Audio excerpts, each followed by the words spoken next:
Ibovespa bate recorde negativo, hoje cai de novo 0,5%, chegando a 12 quedas consecutivas.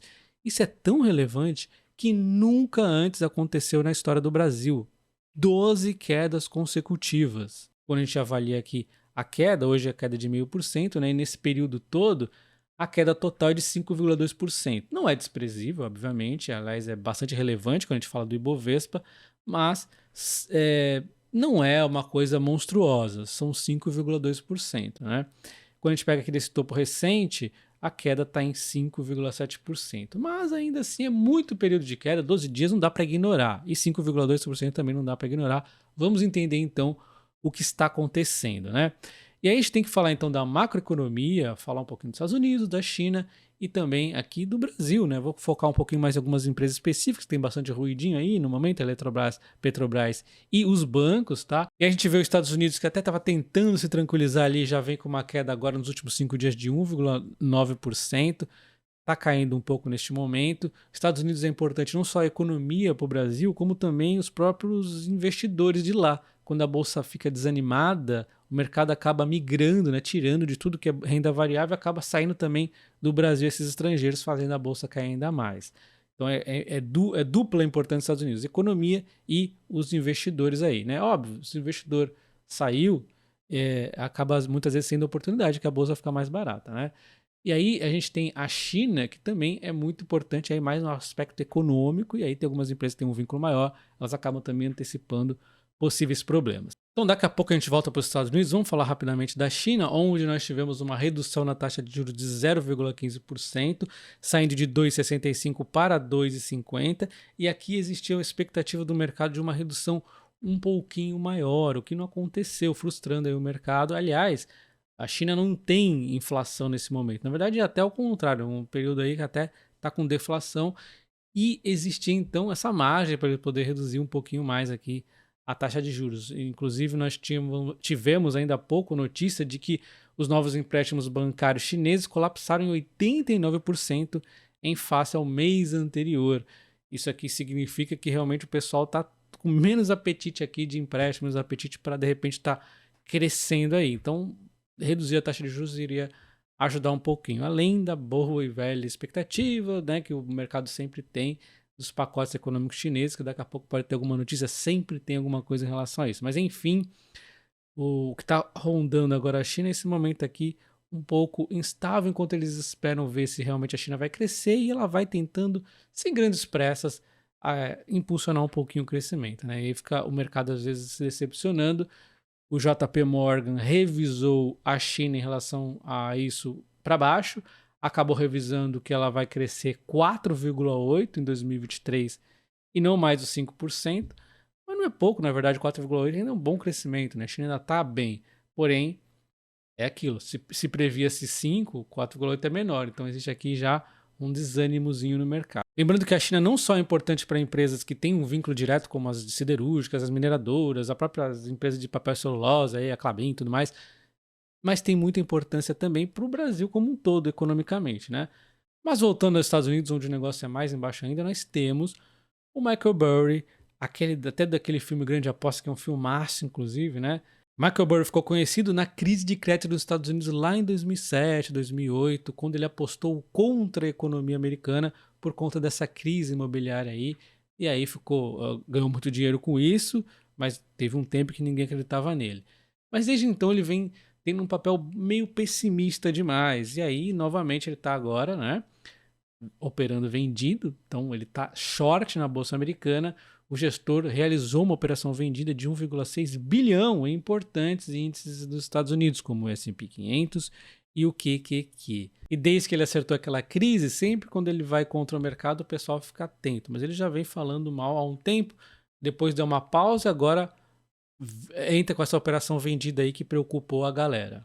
Mas o que acabou fazendo preço na bolsa nesse momento foi a ata do Fed, a ata da reunião lá da última realização de aumento da taxa de juros, que foi de 5,25 para 5,50. Saiu a ata agora e a maioria dos participantes continuou a ver riscos significativos de alta para a inflação, o que pode exigir mais aperto da economia monetária. Então o pessoal já está começando a prever a taxa de juros de repente um pouco maior. Daqui a pouco depois a gente vai ver as estimativas como vão ficar, mas o fato é que o pessoal já começa a prever taxa de juros um pouco maiores mais à frente.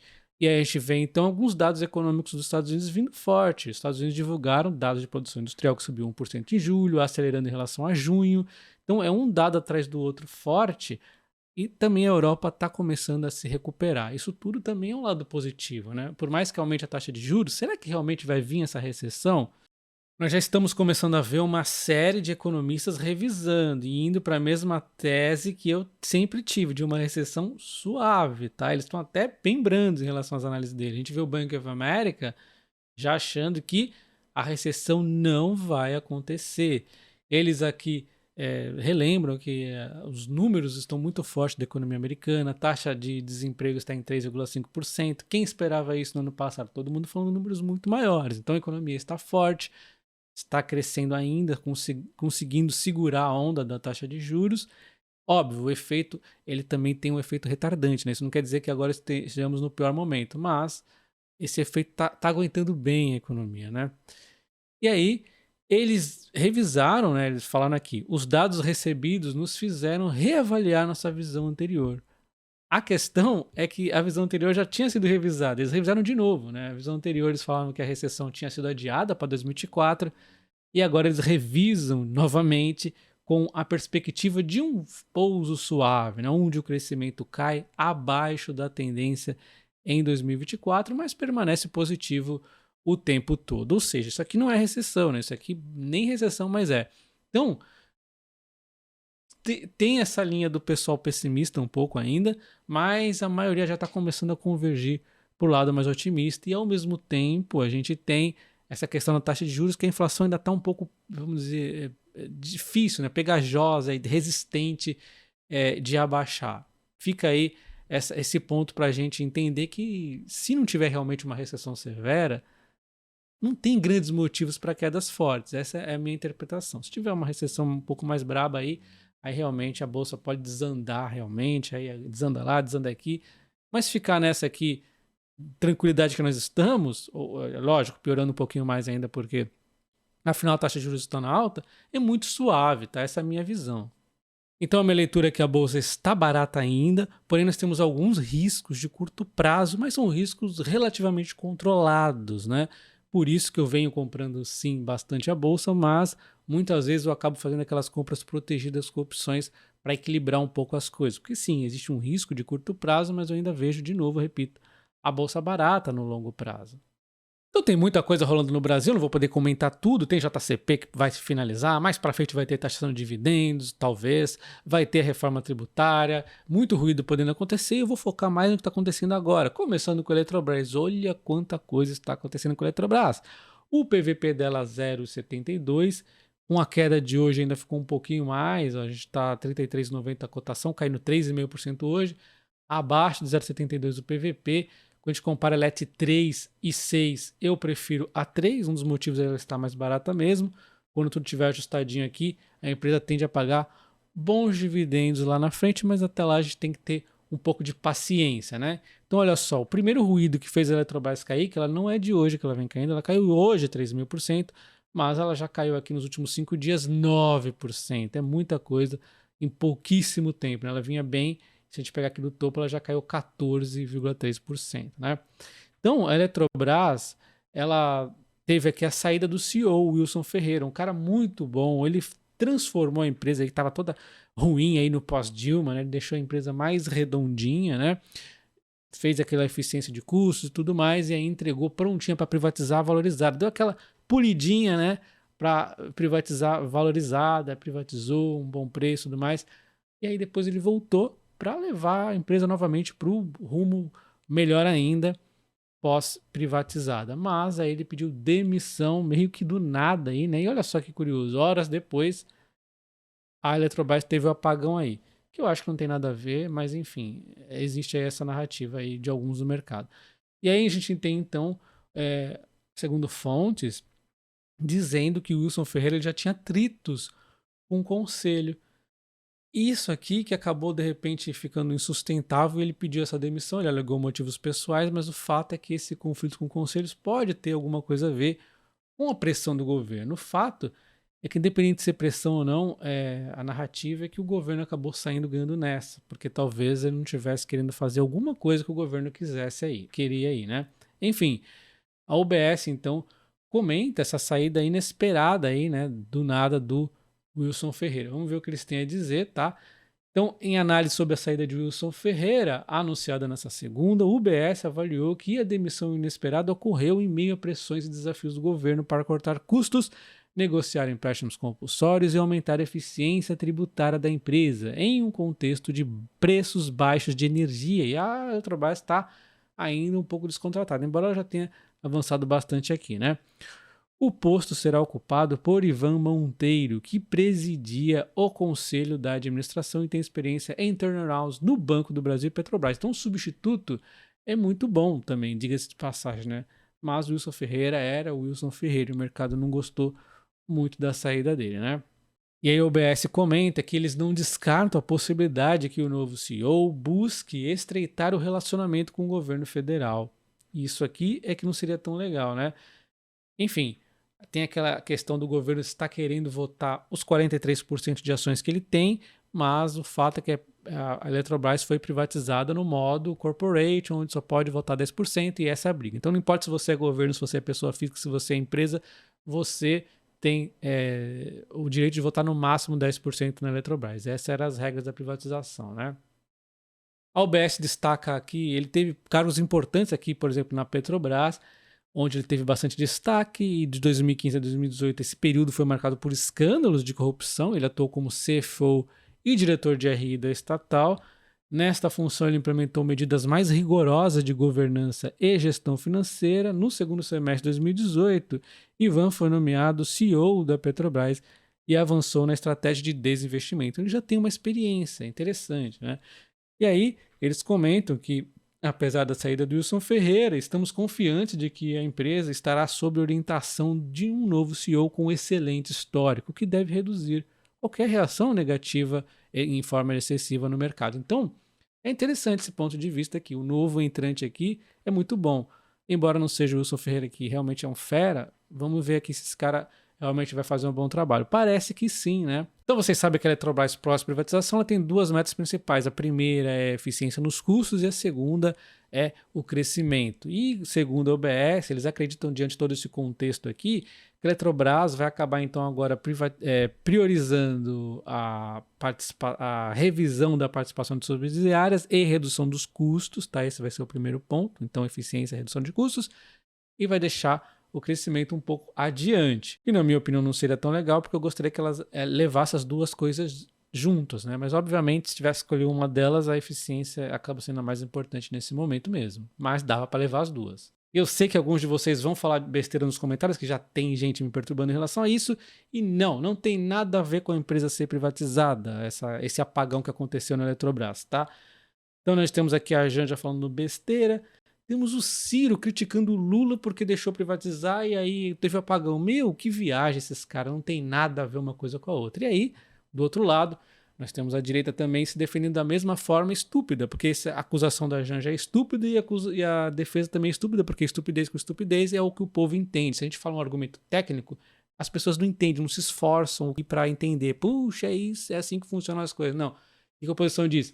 Que é normal, é natural acontecer apagão com o PT. Embora seja verdade, isso não quer dizer que o que aconteceu agora não tem alguma coisa a ver com o PT. Não tem, né? Ele mal assumiu. Se ele estivesse fazendo coisas erradas na economia, na parte de elétrica e energia, o reflexo ia vir mais para frente, não ia ser agora, né? Tanto que no governo Dilma nós tivemos 9 apagões, tá?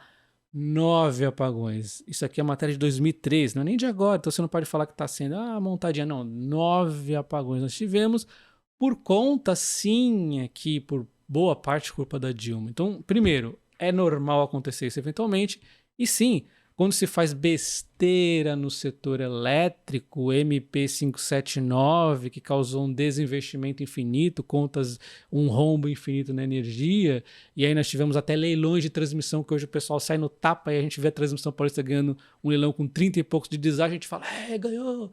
E na época ninguém nem queria leilão, desinvestimento. Isso sim vai gerar mais apagão, mas isso não tem nada a ver com o governo agora. Não teve culpa esse governo, não teve culpa a Eletrobras que privatizou, não teve culpa o Bolsonaro, não teve culpa... Ninguém teve culpa. Nem ninguém. Não teve. Acontece. São coisas que acontecem.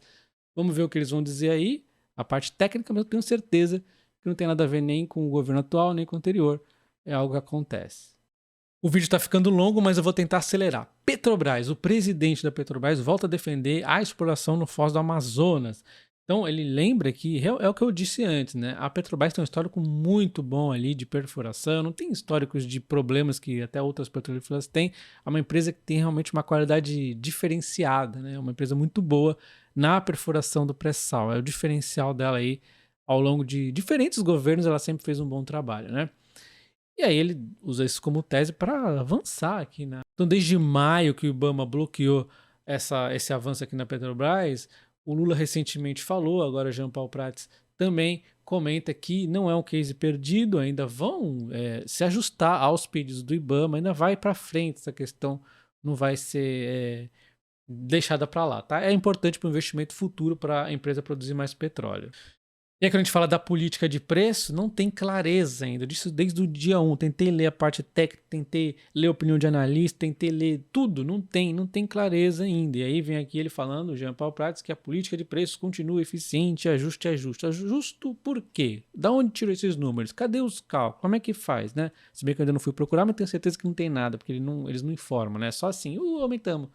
E do nada, uma explosão, aumento explosivo. E não tem clareza, é zero clareza isso aqui, tá? Enfim, o Jean Paul Prats ele falou que não vai cometer os erros da gestão anterior. E antes ele deu uma cutucadinha na questão do PPI, como sempre, tudo mais, que eu acho besteira, porque o PPI é o correto. E depois ele veio falar que também não é assim, que não vai fazer os erros da gestão da Dilma. Vamos ver, né? O fato é que esse aumento dos preços veio aqui depois da ANP questionar. E aí, Petrobras, o que está acontecendo? Risco de desabastecimento? Aí veio aí o aumento na sequência. Porque é isso que acontece, né? Olha que milagre, né? A economia funciona assim, controle de preços não funciona. A Petrobras faz parte da economia. Não tem como isso levar. A Petrobras quase faliu no governo Dilma. Tive estudos aqui que mostravam chance de falência da empresa, estudos de empresas conceituadas americanas. E aí a gente vê agora eles tomando cuidado para isso não acontecer. Espero assim. Mas além dessa boa notícia, tem um ponto negativo, que é a questão do CARF. Aí o Haddad está cobrando aqui a Petrobras cerca de 30 bilhões, há quem diga que 50 bilhões. Então está negociando aí com o João Paulo Prats. Daqui a pouco pode vir uma bolada aí, né, para a Petrobras ter que pagar. Pode impactar um pouco os dividendos de algum momento aí, mas assim, seria pontual, né? Não é grandes problemas não. E aí o mercado está falando que essa alta dos combustíveis deve abastecer dividendos e pode levar um salto de 40% nas ações. Realmente, se isso acontecer de forma sólida, vai ser mesmo. Então, lembrando que o diesel aumentou 25,8%, a gasolina 16,3%, né? Que isso pode aumentar bastante os dividendos, chegando a 17% a 27% em 2024. Bancos e Americanas. Então, todo esse enrosco que está passando Americanas, agora a CPI, está atrasando aqui nessa questão da frágil dos balanços, está atrasando o acordo entre bancos e Americanas. Os bancos aqui têm cifras bilionárias para receber da Americanas. Se a gente for ver em ordem de proporção à receita ali, o maior seria o Banco ABC, né? Ele está indo bem, obrigado, mas ele está precisando desse dinheiro aí, seria interessante. Na sequência temos o Bradesco e o Santander. Então esses três aqui principalmente estão muito preocupados, mas também tem o Banco do Brasil e Itaú com cifras bastante grandes aí. Eu estou falando proporcionalmente, essa seria o ranking aqui de maiores impactos. Pelo menos das bolsas das ações que a gente costuma investir mais, tá? Então eles estão atentos a isso aqui, mas não está desenrolando. A gente está vendo aqui essa CPI indo para... Então só para vocês entenderem todos os enroscos, desde que começou essa CPI, começou os bancos a primeiro focarem em receber o dinheiro de 10 a 12 bilhões dos sócios, Lehman, Sucupira e o Teles, né? E tem também o próprio fato da Americanas, enquanto não desenrola isso, ela não está divulgando os números dela, então a gente não sabe o que está acontecendo lá, pode estar piorando de vez a situação, então está muito delicado. E hoje, as declarações das Americanas implicam diretamente Miguel Gutierrez e ex-diretores. José Maria afirmou que investiga crimes de associação criminosa e inside trading e manipulação de mercado na empresa. Espero que vocês tenham gostado do vídeo. Não se esqueça do like. Um abraço e até o próximo. Valeu!